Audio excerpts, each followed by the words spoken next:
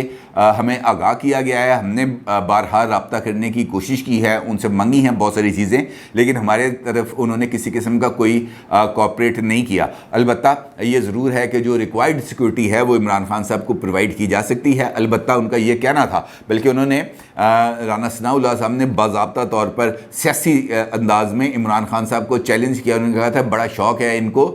D چوک اسلام آباد آنے کا، اب اگر ہمت ہے تو ذرا ڈی چوک آ کے دکھائیں۔ ان کے استقبال کی مکمل طور پر تیاریاں کر لی گئی ہیں۔ نہ صرف یہ کہ ان کا پچھلی دفعہ کا ایک گلہ تھا، اور گلہ یہ تھا کہ جناب ہم پر ایکسپائرڈ آنسو گیس کے شیل لگائے گئے ہیں، اس مرتبہ ان کا یہ گلہ دور کر دیا جائے گا۔ ہم نے فریش سٹاک منگا لیا ہے، اس مرتبہ آئیں گے تو بھرپور طریقے سے استقبال کیا جائے گا۔ یہ آنسو گیس سے ایک واقعہ یاد آ گیا جو حامد میر صاحب نے ایک ٹی وی شو کے اندر اس کا ذکر کیا، اور حامد میر صاحب کا یہ کہنا تھا کہ 26 مئی کو جس وقت عمران خان صاحب لانگ مارچ کر رہے تھے اور وہ 26 مئی کی صبح اسلام آباد میں داخل ہوئے تھے، اور اس سے پہلے داخل ہونے سے پہلے وہ اسلام آباد کے باہر رکے رہے کافی عرصہ، اور اس دوران ان کے ساتھ مختلف لوگوں سے رابطہ ہوا۔ اسی دوران رانا ثناء اللہ صاحب نے بھی ایک پیغام پہنچایا تھا، اور ان کا یہ کہنا تھا کہ آپ آ رہے ہیں اسلام آباد، بہتر یہ ہے کہ آپ خاموشی سے چلے جائیں۔ ہمارے پاس اس وقت 1500 شیل موجود ہیں آنسو گیس کے، اس وقت 10,000 بندہ ہے آپ کے ساتھ، 1500 شیل موجود ہیں، 1000 شیل ہے کراؤڈ کے لیے، اور 500 شیل صرف اور صرف ہیں آپ کے کنٹینر کے لیے۔ تو آپ اس سے اندازہ لگا سکتے ہیں کہ اس دھمکی کے بعد پھر عمران خان صاحب نے واپسی کا فیصلہ کیا، اور اس کے بعد لاجکس انہوں نے اپنی ڈیولپ کی کہ جناب میں خون ریزی بلڈ شیڈ نہیں چاہتا تھا، میں یہ چاہتا تھا کہ میں دیکھ رہا تھا لوگوں کے اندر بڑا غصہ ہے، لہٰذا میں نے مناسب سمجھا کہ میں واپس چلا جاؤں، اور اس کے بعد سے پھر دوبارہ انہوں نے ابھی تک ڈی چوک آنے کا اعلان نہیں کیا۔ اب دیکھنا یہ ہے کہ اس صورتحال میں آگے کیسے بڑھا جائے گا، کیونکہ جو پولیٹیکل تقسیم ہے یقینی طور پر وہ بہت زیادہ گہری ہوتی چلی جا رہی ہے، اور اس سینیریو کے اندر جو 17 جولائی کے الیکشنز ہیں وہ بہت ہی زیادہ امپورٹنٹ رول پلے کریں گے، اور اس حوالے سے پی ٹی آئی کی طرف سے الیکشن کمشنر صاحب کے اوپر بہت زیادہ تنقید کی جا رہی ہے، اور چیف الیکشن کمشنر جناب سکندر سلطان راجہ صاحب نے ایک اجلاس کیا کل لاہور میں، اور اس اجلاس میں بھی سکندر سلطان راجہ صاحب نے بنیادی طور پر انہوں نے حکومت کو، پنجاب حکومت کو سیدھی تڑی لگائی ہے۔ انہوں نے کیا پایا نے ذرا اپنی بت تو باہر نکل کے دیکھنا تو لگ پتہ جائے گا، اگر آپ نے اپنی حدود سے تجاوز کرنے کی کوشش کی تو پھر الیکشن کمیشن آپ کو کسی بھی صورت سپیئر نہیں کرے گا، اور یہ بہت ہی اچھا جیسچر دیا ہے سکندر سلطان راجہ صاحب نے۔ انتخابی قواعد و ضوابط، انتخابی ضابطہ اخلاق کی کوئی بھی خلاف ورزی کرے، حمزہ شہباز سے لے کر مجھ تک، مجھ سے لے کر کسی اور بھی انتخابی عملے تک، کسی کو بھی انتخابی قواعد و ضوابط اور قوانین کی خلاف ورزی کی اجازت نہیں ملنی چاہیے۔ انہوں نے چیف سیکرٹری پنجاب کو، کامران افضل صاحب کو براہ راست مخاطب کیا اپنے اس اجلاس میں، ان سے کہا کہ جناب آپ سے یہ توقع نہیں ہے کہ آپ پچھلے چیف سیکرٹری جو ڈسکا الیکشنز کے ٹائم پہ موجود تھا اس قسم کی کارروائی کریں گے۔ آپ سرکاری ملازم ہیں، آپ ریاست کے ملازم ہیں، بغیر کسی سیاسی دباؤ کے کام کریں، اور اگر آپ پر یا آپ کی کسی عملے کے اوپر کسی بھی قسم کا سیاسی دباؤ ڈالا جاتا ہے تو مجھے بتائیں، میں اس کے اوپر خود بخود کارروائی بھی لوں گا۔ اور اس کے ساتھ ساتھ سپریم کورٹ کی ہمیں باضابطہ طور پر ڈائریکشنز ہیں جو انہوں نے ابھی تاریخی فیصلہ دیا ہے، اور تحریری فیصلہ انہوں نے جاری کیا ہے، اس کے اندر بھی انہوں نے واضح طور پر اس بات کا اظہار کیا ہے کہ جناب یہ الیکشن جو ہے اس میں کسی قسم کی کوئی مداخلت نہیں ہونی چاہیے، لہٰذا آپ سرکاری ملازم ہیں، بغیر کسی سیاسی دباؤ کے کام کریں، بلا امتیاز ہم کارروائی کر رہے ہیں۔ ہم چاہتے ہیں کہ یہ الیکشن تاریخی ہوں، صاف اور شفاف ہوں، کیونکہ اسی سے ہی جمہوریت اور ریاست مضبوط ہوگی۔ چیلنج ہے یقینی طور پر یہ چیف الیکشن کمشنر کے لیے، ان کی ساکھ کے لیے اور انتخاب بھی عمل کی ساکھ کے اوپر، کیونکہ ان انتخابی نتائج براہ راست اثر ہوں گے صوبے کے چیف ایگزیکٹو کے انتخاب کے اوپر۔ لہٰذا جو بھی پارٹی ہارے گی یا جو بھی پارٹی جیتے گی اسے کم از کم یہ کہنے کا موقع نہیں ملنا چاہیے کہ اس الیکشن کے اندر کسی بھی جگہ پر کمپرومائزنگ سچویشن پیدا ہوئی ہے یا دھاندلی کی صورتحال پیدا ہوئی ہے۔ سب کو اس بات کا اعتراف کرنا چاہیے کہ سکندر سلطان راجہ صاحب کی زیر صدارت الیکشن کمیشن اور پنجاب انتظامیہ نے بالکل A1 انداز میں کام کیا ہے، امپارشل ہو کے کام کیا ہے اور لوگوں کو فری ول کے تحت اپنی رائے کے اظہار کا موقع دیا گیا ہے، جس کی ضمانت دستور پاکستان دیتا ہے۔ اب الیکشنز کے لیے یقینی طور پر راہ ہموار بھی ہو رہی ہے، لیکن اس کے ساتھ ساتھ نواز شریف صاحب کا جو اجلاس ہے کل کا وہ زیادہ امپورٹنٹ ہے، اور اس اجلاس کے اندر بنیادی طور پر اسحاق ڈار صاحب کے حوالے سے بات کی جائے گی، کیونکہ اسحاق ڈار صاحب کی وطن واپسی کا جو اعلان ہے، اور خود اسحاق ڈار صاحب کا یہ ماننا ہے کہ وہ نواز شریف صاحب کی ہدایت کے اوپر پاکستان واپس آ رہے ہیں اور یہاں پر آ کر نہ صرف مقدمات کا سامنا کریں گے بلکہ بطور سینیٹر حلف بھی لیں گے، اور جو پارٹی ان کو عہدہ دے گی وہ اس کے اوپر کام بھی کریں گے۔ اب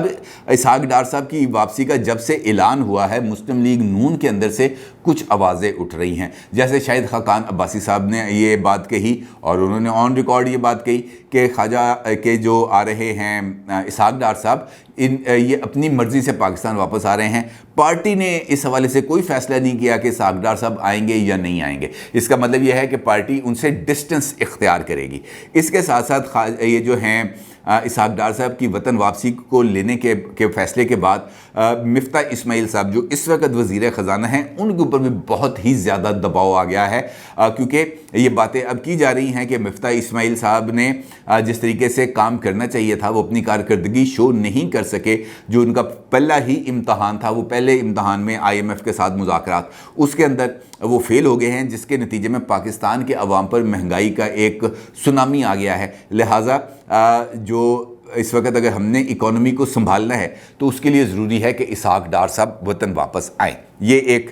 دو طرفہ یہ عمل چل رہا ہے۔ اب اس لڑائی کے اندر نواز شریف صاحب کے معتمد خاص جناب خواجہ آصف صاحب بھی کود پڑے ہیں، اور انہوں نے انفیکٹ نواز شریف صاحب کے اس فیصلے سے بالواسطہ طور پر انہوں نے فاصلہ بھی اختیار کیا ہے اور اس سے اظہار لا تعلقی بھی کیا ہے۔ ان کا یہ کہنا ہے کہ مفتاح اسماعیل صاحب شہباز شریف کی ٹیم کے سب سے زیادہ محنتی اراکین میں سے ہیں اور وہ تمام سٹیک ہولڈرز کے لیے قابل رسائی ہیں۔ یہاں پر سٹیک ہولڈرز کا جو لفظ استعمال کیا گیا ہے وہ بہت ہی زیادہ معنی خیز ہے، وہ کیوں یہ میں ابھی آپ کو آگے چل کے بتاتا ہوں۔ اور ساتھ سے خواجہ آصف صاحب یہ کہتے ہیں کہ وہ مشکل حالات میں اچھی کارکردگی کا مظاہرہ کر رہے ہیں،